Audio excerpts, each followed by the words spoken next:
बिस्मिल्लाहिर्रहमानिर्रहीम।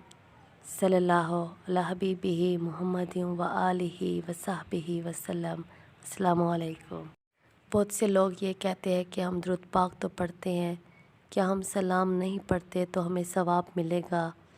दुरूद पाक और सलाम इकट्ठा पढ़ा जाए तो फिर गुनाह तो नहीं होता? तो इस तरह के क्वेश्चंस हैं, तो आप दुरूद पाक भी पढ़ सकते हैं और सलाम भी साथ पढ़ सकते हैं। दुरूद पाक के तो बेशुमार फ़ज़ाइल हैं, बेशुमार बरक़ात हैं। अगर सलाम भी दुरूद शरीफ के साथ शामिल कर लें तो उसके भी बेपनाह बरक़ात है। बस अगर आप दुरूद पाक के साथ सलाम भी पढ़ें तो ये अच्छी बात है, अगर सलाम ना भी पढ़ें तो भी कोई गुनाह नहीं।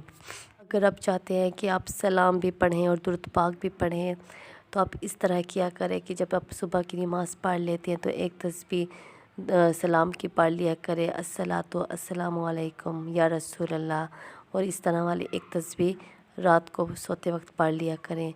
बाकी सारा दिन आप दुरूद पाक पढ़ें, जौन सा भी आप दुरूद पाक पढ़ते हैं, छोटा दुरूद पाक पढ़ते हैं सल्लल्लाहु अला मोहम्मद या सल्लल्लाहु अला हबीबिही मुहम्मदिन व आलिही व सहबिही वसल्लम, ये पढ़ सकते हो।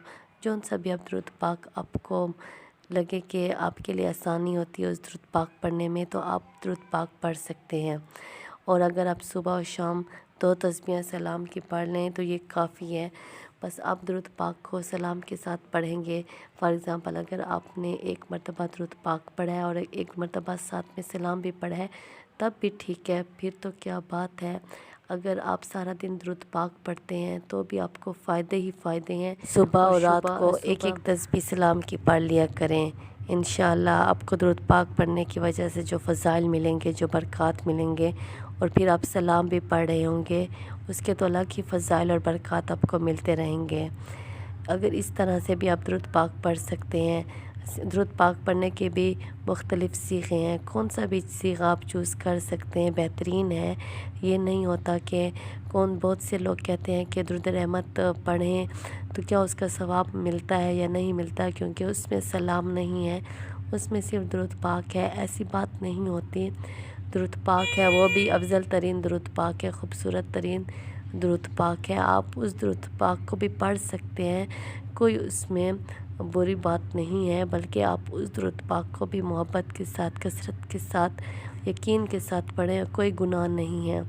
लेकिन शर्त ये होती है कि आप जौन सा भी दुरूद पाक पढ़ते हैं, मोहब्बत शर्त होती है, यकीन, सच, कामिल मोहब्बत के साथ, सच्चाई के साथ कि आप हज़रत मोहम्मद सल्लल्लाहु अलैहि वसल्लम की मोहब्बत में पढ़ रहे हैं तो भी दुरूद पाक होगा। अगर आप बड़े से बड़ा दुरूद पाक भी पढ़ें, दिन रात पढ़ें, चलते फिरते पढ़ें, सवाब तो आपको मिल रहा होगा, लेकिन जो बरक़ात दुरूद पाक की मिलनी चाहिए वो आपको नहीं मिल सकती, क्योंकि दुरूद पाक जितनी मोहब्बत के साथ, यकीन के साथ, लगन के साथ पढ़ेंगे, उस दुरूद पाक के फ़ायदे ही फ़ायदे हैं, उसकी फ़ज़ाइल ही कुछ और हैं, उसके बरक़ात ही कुछ और हैं। आपकी परेशानियां ऐसी ख़त्म होंगी कि कभी आपने सोचा ही नहीं होगा। आपकी ज़िंदगी नाकामियों से निकल कर कामयाबियों में इंशाअल्लाह चली जाएगी। आपकी ज़िंदगी में सब मायूसियाँ ख़त्म हो जाएंगी, रिज़्क़ की तंगी ख़त्म हो जाएगी, और जो चाहेंगे आपको मिलेगा। बस मोहब्बत के साथ, यकीन के साथ दुरूद पाक पढ़िए। अल्लाह पाक आपके सबको आप पूरे करेंगे, आपकी सारी हाजात पूरी होंगी। अपने अल्लाह पे यकीन रखें और दुरूद शरीफ से दोस्ती कर लें, और दिन रात दुरूद शरीफ पढ़ते वक्त उन वर्ड्स पे फ़ोकस करें। अल्लाह पाक आपके लिए हर तंगी से, गैब से रास्ता निकाल देंगे इंशाअल्लाह। सल्लल्लाहु अला हबीबिही मुहम्मदिन व आलिही व सहबिही वसल्लम। अस्सलामु अलैकुम।